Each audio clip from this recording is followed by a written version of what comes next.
এদিকে দেশের চা উৎপাদনের লক্ষ্যমাত্রা ছাড়িয়ে গেলেও শ্রমিকদের দারিদ্রতা ছেড়ে যায়নি। এখনও অর্থের অভাবে মানবেতর দিন পার করছে মৌলভীবাজারের ৯৭টি চা বাগানে কাজ করা ৯০,০০০ শ্রমিক। বাসস্থান, চিকিৎসা ও সুপেয় পানির অভাব তাদের নিত্যদিনের সঙ্গী। তবে শ্রম অধিদপ্তর কর্তৃপক্ষ জানিয়েছে, শ্রমিকদের সরকারিভাবে বিভিন্ন বাগানে ঘর নির্মাণ করে দেওয়া হবে। আহমেদ ফারুক মিল্লাদের তথ্য ছবিতে প্রতিবেদন। দুটি কুড়ি একটি পাতার সবুজ চাদরে মোড়ানো মৌলভীবাজার। দেশের নিবন্ধিত ১৬৩টি চা বাগানের মধ্যে মৌলভীবাজারেই রয়েছে ৯৭টি চা বাগান। সেখানে কাজ করছেন প্রায় ৯০,০০০ চা শ্রমিক। এর মধ্যে প্রায় ৬০% নারী শ্রমিক। প্রতি বছর মে দিবস আসে, আবার চলেও যায়, কিন্তু রোদে পুড়ে বৃষ্টিতে ভিজে যারা চা উৎপাদন করে দেশের অর্থনীতিতে অবদান রাখছেন, বদলায় না তাদের জীবন। ১, ২, ৩ ঢাকায় জমি জিতে নিন ১০০% ক্যাশব্যাক সহ ২০ কোটি টাকার পুরস্কার। শ্রমিকরা জানান, দৈনিক ১৭০ টাকা মজুরিতে খাবার, চিকিৎসা, সন্তানদের পড়াশোনার খরচ মিটছে না। সবজির দামও বাড়ছে, চালের দামও বাড়ছে, তেলের দামও বাড়ছে। এই টাকা দিয়ে চলো আমরা বহুত হিমশিম খাচ্ছি।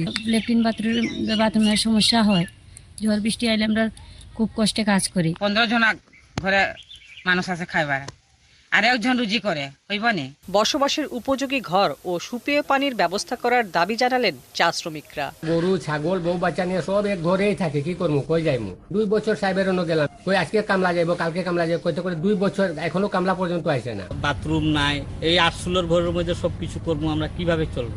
চা শ্রমিক নেতারা জানালেন, ১৫০ বছরের বেশি সময় ধরে এখানে বাস করলেও ভূমির অধিকার থেকে তারা আজও বঞ্চিত। ১৫০ থেকে ২৫০ বছর বসবাস করতেছি, কিন্তু আমরা ওই জায়গায় মাটিটা আমাদের নাই।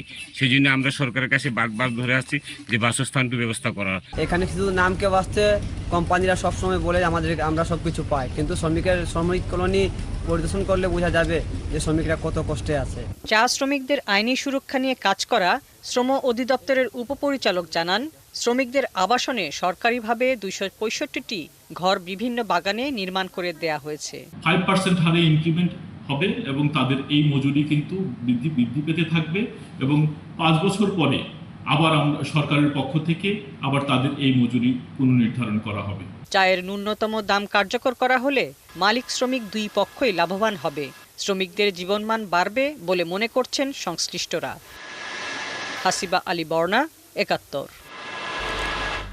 দর্শক, মৌলভীবাজারে বিভিন্ন কর্মসূচির মধ্যে দিয়ে আন্তর্জাতিক শ্রমিক দিবস পালিত হচ্ছে। বিষয়ে আরো জানাতে আমাদের সাথে যোগ দিয়েছেন আহমেদ ফারুক মিল্লাদ। আজকে আমরা জানি যে নানা রকম আয়োজন আছে দিবসটি উপলক্ষে। এই মুহূর্তে কি আয়োজন চলছে এবং দিবসটিকে ঘিরে তাদের প্রত্যাশা আসলে কি?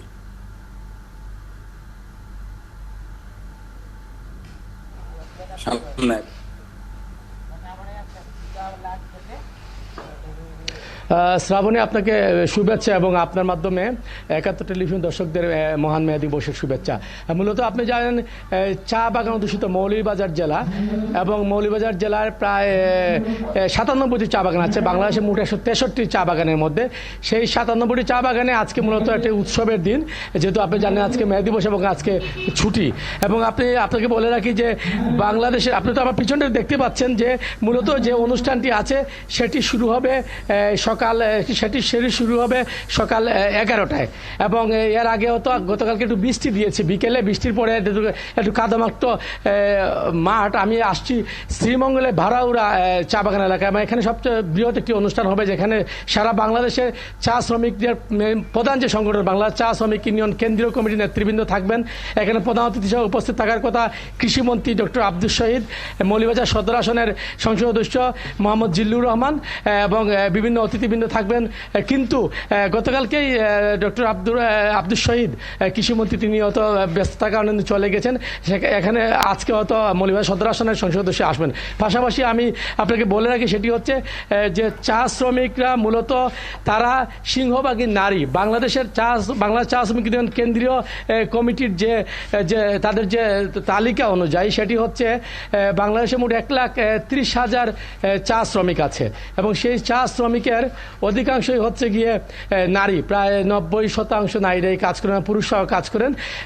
নারীরা এই রোদের মধ্যে, প্রচণ্ড রোদের মধ্যে তারা যে বৃষ্টিতে ভিজে রোদে পুড়ে শীতের মধ্যে তারা চা পাতা তুলেন, যেটি আজকে বাংলাদেশে সর্বোচ্চ উৎপাদন হয় চা পাতা। কিন্তু তাদের ভাগ্য কিন্তু পরিবর্তন না, তাদের দাবিটা হচ্ছে বাসস্থান। তারা যে কাঁচা পাকা তাদের যে ঘর, যে ভাঙা যে ঘরে বসবাস করেন, সেই ঘরটি তারা বারবার দাবি জানিয়েছে। যেহেতু বঙ্গবন্ধু তাদেরকে ভোটাধিকার দিয়েছেন এবং জননেত্রী শেখ হাসিনা তাদেরকে মজুরি বাড়িয়েছেন এবং তারা আশা করছেন জননেত্রী শেখ হাসিনা তাদের সেই আবাসনটা স্থায়ী করবেন। আপনি জানেন যেহেতু আশ্রয়ণ প্রকল্প আছে সরকারের, সেই আশ্রয়ণ প্রকল্পের মতো যদি চা বাগানগুলোতে ঘর করে দেওয়া হয় তাহলে তারা হয়তো স্বাচ্ছন্দ্যে থাকতে পারেন।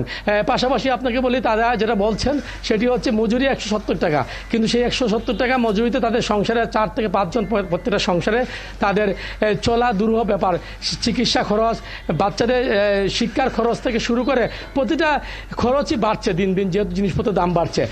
পাশাপাশি আপনাকে জানিয়ে রাখি, এখানে চা শ্রমিকরা তারা যে কাজ করেন, পুরুষরা কিন্তু মূলত বাগানে যে কাজ করেন তারা যে পেস্টিসাইড যেটাকে বলে কীটনাশক ছিটান, সেখানে তারা যে বাগান থেকে যেসব সামগ্রী দেওয়া কথা সেগুলো তারা পান না, ফলে তারাও নানা রোগে সারা বছর ভুগেন। তারপর অর্থাৎ আহমেদ ফারুক মিল্লাত, আপনি যেমনটি বলছিলেন দিবসটিকে ঘিরে তাদের নানা রকম প্রত্যাশা তো আছেই, দাবি দেওয়া আছে। সবচেয়ে বেশি যেটি দাবি উঠেছে সেটি হচ্ছে বাসস্থানের, এবং তারা আবারও মজুরি বৃদ্ধির কথাটি বারবার বলছেন। আপনাকে অসংখ্য ধন্যবাদ। দর্শক, আমাদের সহকর্মী আহমেদ ফারুক মিল্লাত বলছিলেন মে দিবস উপলক্ষে চা শ্রমিকদের নানা কর্মসূচি, দাবি এবং প্রত্যাশার কথা।